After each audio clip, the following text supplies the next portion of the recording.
Di ba nung una natin vinlog to, sinabi natin, hindi, hearsay pa. Kasi si Tata, narinig lang niya yung kwento. At nabosesa lang niya sa telepono. Siguro dahil malakas yung volume ng kanyang cellphone, narinig niya kaboses ni Duterte. Pero hindi raw siya sure na si Digong daw yun. Ngayon, kinukumpirma nung tinawagan. So ngayon mga kochero, this is no longer hearsay. This is already first-hand testimony of the person na naka-receive nung call.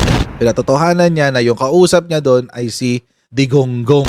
Na kinongratulate daw siya ni Digonggong sa pagpatay doon sa 3 Taiwanese na drug lords. Granted, they're drug lords mga kochero, but they should still be afforded due process.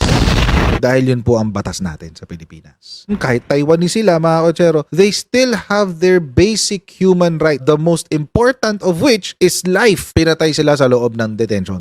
Kinumpirma nung Bucor director